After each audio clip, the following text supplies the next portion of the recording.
Hello everyone, मैं प्रमोद सिंह राठौर आपके अपने चैनल राठौर स्टडी हब में आप सबका स्वागत करता हूं।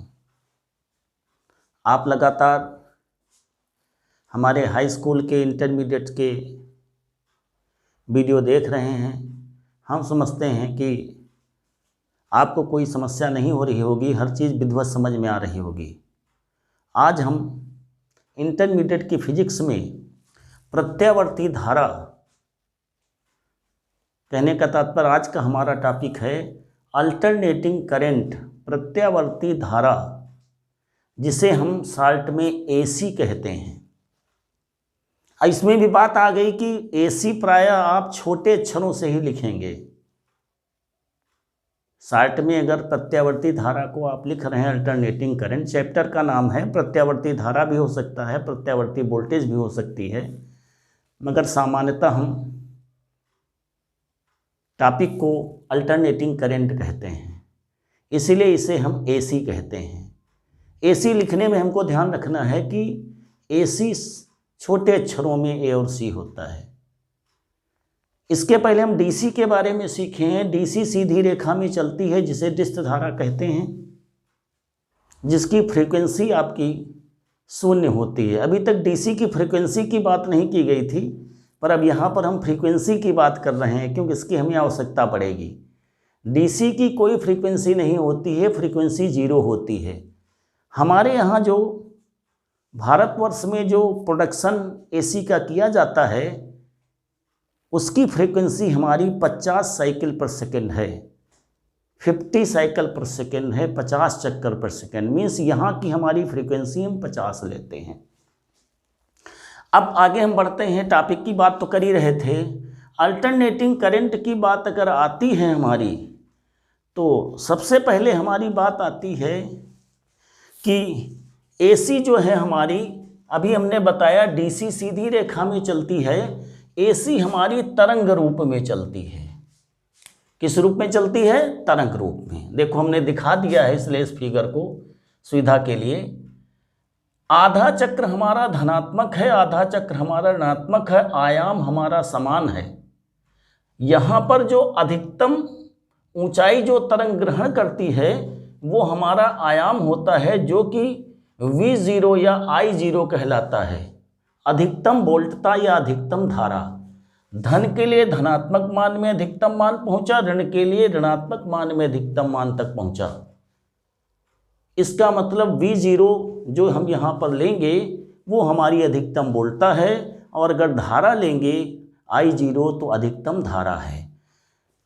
T/4 समय में अधिकतम धारा ग्रहण करता है। प्रत्यावर्ती धारा या प्रत्यावर्ती वोल्टेज हमारी जो है आवर्तकाल के चौथाई समय में अधिकतम ऊंचाई तक पहुंचता है, मीन्स आयाम तक पहुंचता है, मीन्स V0 या I0 ग्रहण करता है। और ऋणात्मक आधे चक्र में फिर T/2 में आधा चक्र पूरा होता है आवर्तकाल के आधे में, और पूरा चक्र हमारा पूर्ण हो जाता है, तो उसे हम कहते हैं आवर्तकाल। ये आप पढ़ते चले आ रहे हैं कि एक चक्कर पूरा करने में जितना समय लगता है किसी तरंग को, उसे हम आवर्तकाल कहते हैं। इस आधे चक्र में फिर 3T/4 हमने दिखा दिया है। ये रही बात हमारी एसी की। एसी समीकरण को हम तरंग रूप में ही जैसे लिखते हैं, तरंग का हमारा समीकरण जैसे होता है कि y बराबर a sin ओमेगा t, वैसे ही यहाँ पर हमारा समीकरण होगा। जैसे वोल्टता समीकरण हम लिख रहे हैं, तो V बराबर V0 sin ओमेगा t बना। धारा का समीकरण अगर हमको लिखना है तो I बराबर I0 sin ओमेगा t लिखेंगे। अगर कोई कलांतर नहीं है तो दोनों हमने समीकरण आपको बताए। अभी तक हमने बताया कि प्रत्यावर्ती धारा को तरंग रूप कैसे होता है। एक चक्कर का पूरा समय आवर्तकाल है, आधे चक्कर का T/2 है, आधे से आधे मीन्स जब अधिकतम मान पहुंचता है तो T/4 है। सामान्य सी बात है, शुरू कर रहे हैं। वोल्टता का समीकरण V बराबर V0 sin ओमेगा t होता है। धारा का समीकरण आपका प्रत्यावर्ती के लिए I बराबर I0 sin ओमेगा t होता है। इसमें अभी हमने बताया कि V0 या I0 क्या हैं हमारे, V0 या I0 वोल्टता या धारा के शिखर मान हैं, मीन्स आयाम है। ओमेगा यहां पर हम समझ गए हैं क्या है, कोणीय चाल पहले से पढ़ते चले आ रहे हैं, फर्स्ट ईयर में हमने पढ़ा है ओमेगा कोणीय चाल है। इन समीकरणों से अगर हमें अधिकतम वोल्टता अधिकतम धारा का मान पूछता है तो कंपेयर करके हम समीकरण से निकाल लेते हैं, यहाँ पर है। या इसी समीकरण में अगर पूछ रहे हैं तो अधिकतम वोल्टता V0 है, अधिकतम धारा I0 है। हम वोल्टता और धारा को एक साथ ले रहे हैं, ओमेगा हमारा कोणीय चाल है, तो अगर फ्रीक्वेंसी हमें देना हो तो हम जानते हैं कि ओमेगा बराबर 2πf होता है। तो यह बराबर क्या होगा, ओमेगा बटे 2π। हम आवृत्तियन से डिनोट करते थे, मगर यहाँ पर AC में हम आवृत्ति को F से डिनोट करते हैं, F अक्षर से, फ्रीक्वेंसी आवृत्ति। आवर्तकाल अगर हमको लिखना है तो हो जाएगा 2π बटे ओमेगा। प्राय आपका प्रश्न पूछ लिया जाता है कंपटीशन या बोर्ड पेपर में कि समीकरण दे दिया गया, कहेंगे इसमें अधिकतम वोल्टता अधिकतम धारा बताइए, फ्रीक्वेंसी बताइए, आवर्तकाल बताइए। आप बड़ी आसानी से बता सकते हैं। फिर जब आगे हम बढ़ते हैं तो बात आती है कि अगर कोई, ये तो वोल्टेज और धारा समान कला में है, अगर कलांतर है, मान लिया धारा वोल्टेज से आगे या पीछे है, तो यहाँ पर प्लस या माइनस हम फाई कलांतर लिख सकते हैं। कला में वोल्टेज जो है धारा से, धारा को ही हम प्राय लेंगे आगे चल के, वोल्टेज से फाई कला में आगे है या पीछे है। अगर आगे है तो प्लस है और पीछे है तो माइनस लेते हैं। ये बात रही हमारी कला की, कलांतर की,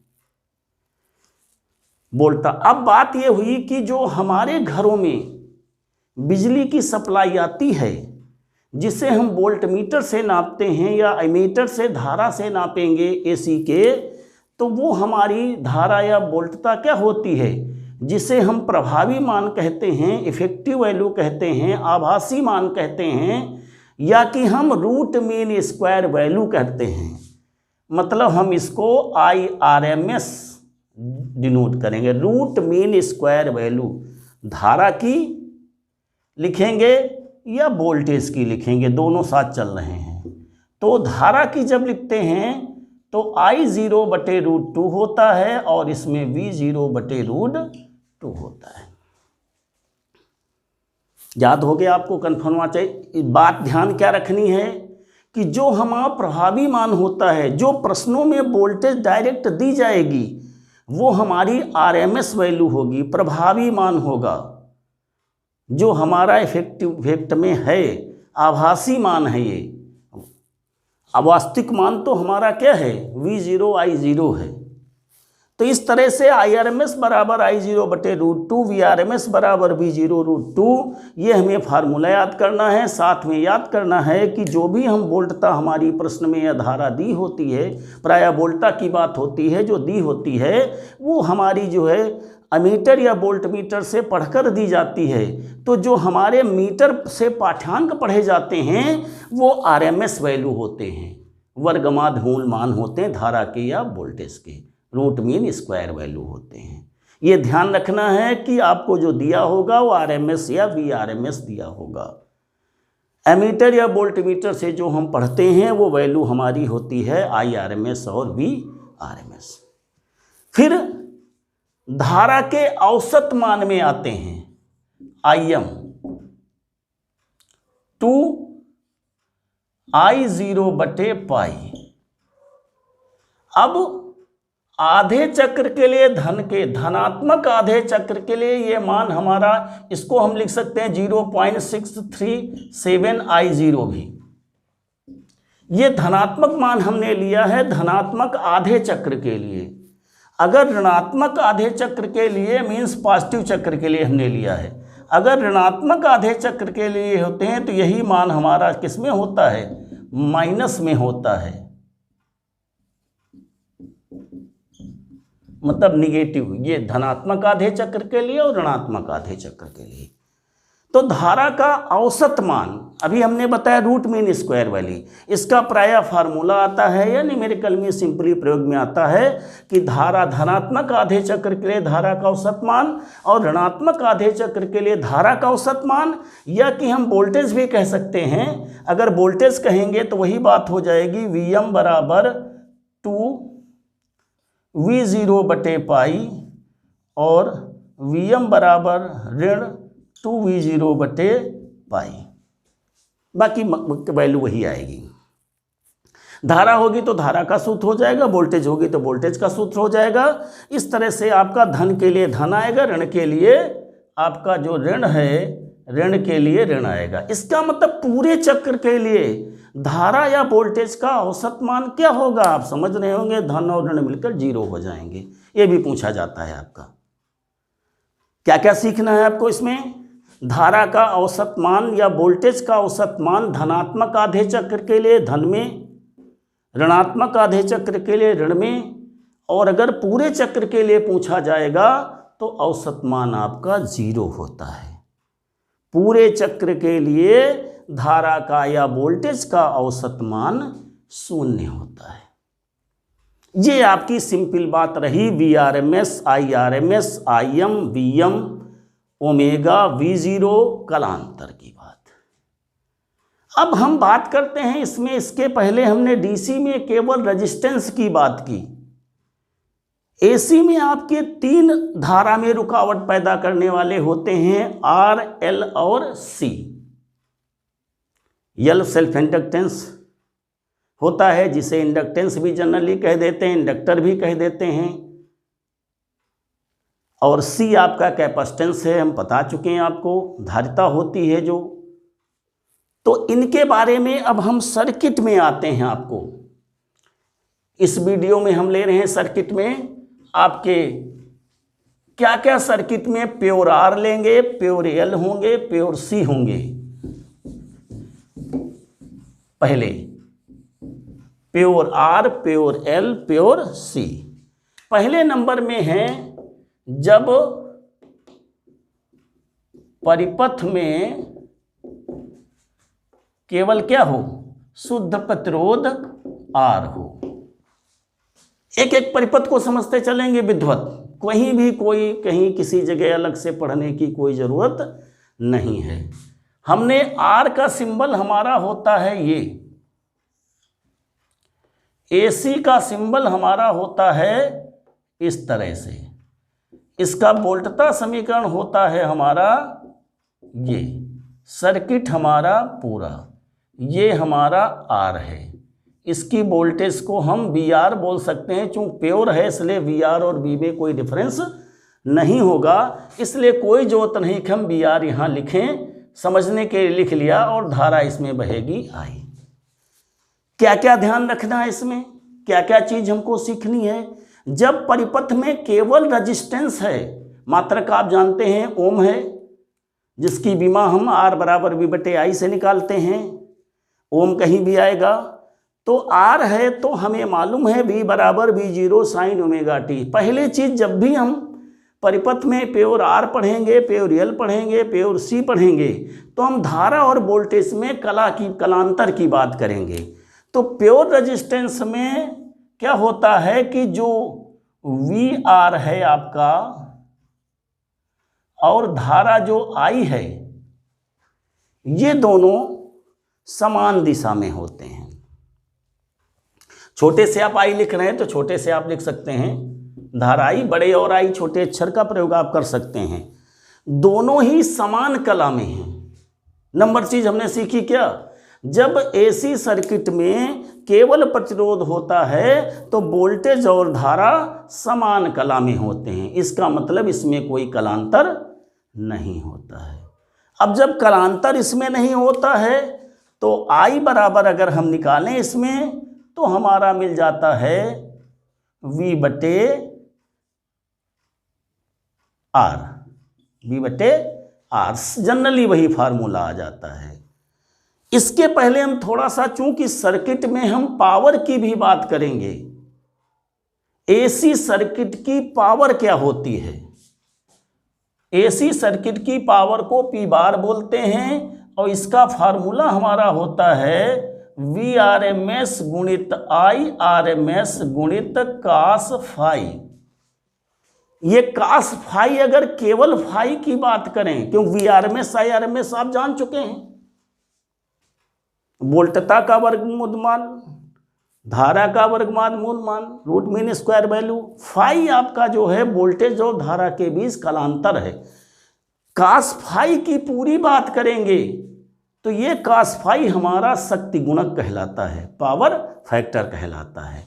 अब चूंकि इसमें कालांतर है 0 डिग्री, इसलिए इसके लिए पावर का मान हमारा क्या बनेगा, VRMS गुणित IRMS, केवल cos 0 1 हो जाएगा।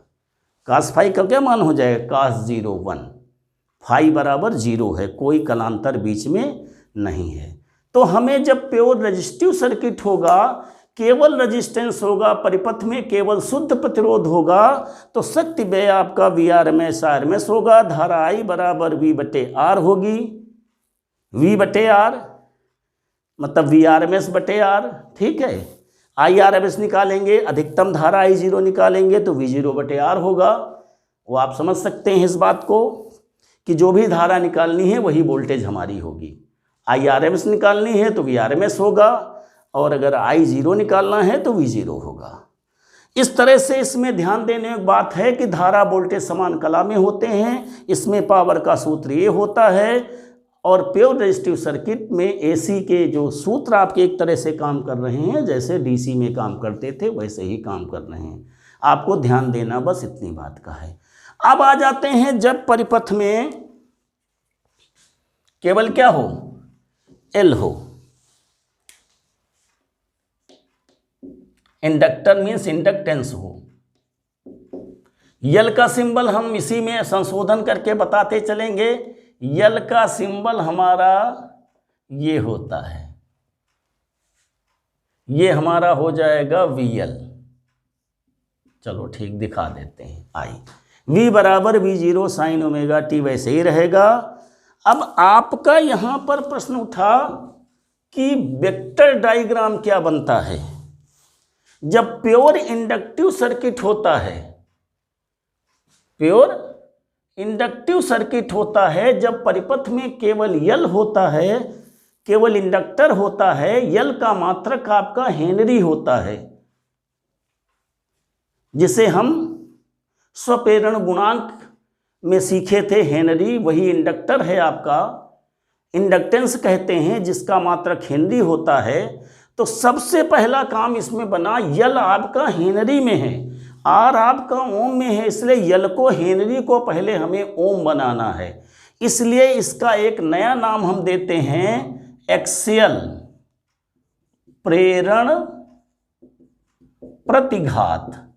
क्या शुद्ध हिंदी में नाम है, प्रेरण प्रतिघात, एक्सियल।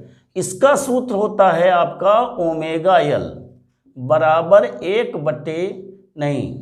ओमेगा यल बराबर ओमेगा बराबर 2πf/2πfl। ये फिर आपका बन जाता है ओम में। किसमें बन जाता है, ये ओम में बन जाता है। कहने का मतलब है सिंबल हमने बना दिया है, किसमें बन जाता है, ओम में बन जाता। हमें ओम में चाहिए। अगर एक्सेल की हमें डिफिनीशन देनी हो तो हम कह सकते हैं कि एसी सर्किट में इंडक्टेंस के कारण धारा में होने वाली रुकावट को ही हम प्रेरण प्रतिघात कहते हैं। इसी तरह अभी हम धारिता में आएंगे तो कहेंगे धारित्व प्रतिघात, उसको भी कह देंगे धारिता के कारण। एसी सर्किट में धारिता के कारण विद्युत धारा में होने वाली अवरोध को ही हम क्या कहते हैं, धारित्व प्रतिघात कहते हैं। एक्सेल हमारा आ गया ओम में। इसका मतलब अब इसमें बात आई सबसे पहली, जो हम पहले एक्सेल में चले गए, वोल्टेज और धारा में कालांतर कितना होता है। तो वोल्टेज इसमें आपकी ये आपकी VL है और ये आपकी धारा है। इसका मतलब धारा वोल्टेज से हम धारा को ही लेंगे, आप उल्टा भी ले सकते हैं, वोल्टेज धारा से अग्रगामी, अगर वो पश्चगामी तो अग्रगामी हो, मगर हम प्रायः लेते हैं धारा को। मानक क्या मानते हैं? धारा वोल्टेज से 90 डिग्री क्या है? पश्चगामी है। पहली लाइन क्या याद करेंगे? जब परिपथ में केवल प्रेरकत्व होता है, इंडक्टर होता है, यल होता है, तो धारा वोल्टेज से 90 डिग्री या π/2 पश्चगामी होती है। पहली चीज बन गई आपकी, जो आपको ध्यान रखना है। दूसरी बात, एक्सेल प्रेरण प्रतिघात ओमेगा यल या 2πfl होता है, जिसका मान मात्रक हो गया ओम। अब ओम की भी माप आपको मालूम है, जैसे आर की निकाली वैसे एक्सेल की निकालेंगे। अब इसमें धारा की बात अगर निकालने की आती है तो हम लिखते हैं इसमें VL बटे XL। क्या लिखते हैं?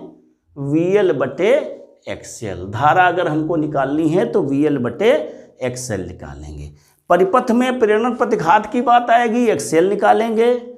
वोल्टेज धारा में क्या अंतर है? कैसे? अग्रामी पश्चगामी, तो धारा वोल्टेज से 90 डिग्री पश्चगामी है और I बराबर VL बटे XL है। मीन्स VL आपका यल के सिरों की वोल्टेज है और XL आपका प्रेरण प्रतिघात है। पावर इसकी निकालेंगे तो Vrms गुणित Irms गुणित cos 90 बराबर 0। इसका मतलब प्योर इंडक्टिव सर्किट में कोई धारा नहीं, कोई शक्ति व्यय नहीं होगी। धारा तो बहेगी मगर कोई शक्ति व्यय नहीं होगा। इसको हम वाटहीन धारा कहते हैं। जब परिपथ में आर न हो, केवल यल हो, या भी सी देखेंगे, सी में भी 0 आएगा, तो धारा तो बहती है परंतु शक्ति व्यय शून्य होता है, औसत शक्ति व्यय शून्य होता है। तो इस तरह की बहने वाली धारा को हम वाटहीन धारा या वाटलेस करंट कहते हैं। इतनी बात हम सीख गए प्योर एल में। अब आ जाते हैं प्योर सी में। किसमें आ जाते हैं हम? प्योर सी में। सी हो, सी को कैसे दिखाते हैं हमको मालूम है। 2 पैरेलल लाइन, बराबर की लाइनें, न छोटी न बड़ी। इसमें वोल्टेज को हम VC कह सकते हैं। अब इसमें हमारा वोल्टेज सेम अब हम बदलते हुए आ रहे हैं।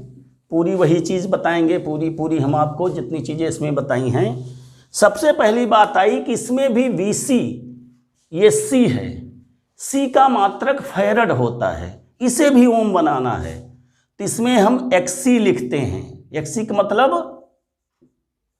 धारित्व प्रतिघात, जिसे हम कहते हैं 1/ω/C या 1/2πfC। इनके मात्रक आपके जब ये बन जाएंगे तो क्या बन जाएगा? ओम बन गए। परिभाषा भी हमने बताई थी, फिर बता देते हैं, दोबारा रिवाइज कर देते हैं। यल के लिए भी, जब प्रत्यावर्ती धारा परिपथ में प्रेरकत्व के कारण धारा में होने वाले अवरोध को ही क्या कहते हैं? प्रेरण प्रतिघात कहते हैं। और धारिता के कारण धारा में होने वाले अवरोध को, रुकावट को XC मीन्स धारित्व प्रतिघात कहते हैं। इसका मात्रक भी ओम होता है। इसका मतलब डायरेक्ट सर्किट में कहीं ना यल या C डायरेक्ट नहीं लगेगा, उसे जब भी कैलकुलेट हमें करना होगा तो ओम में लाएंगे, धारित्व प्रतिघात और प्रेरण प्रतिघात में लाएंगे। अब दूसरी बात आई, रेजिस्टेंस में हमने करा धारा वोल्टेज समान कला में होते हैं।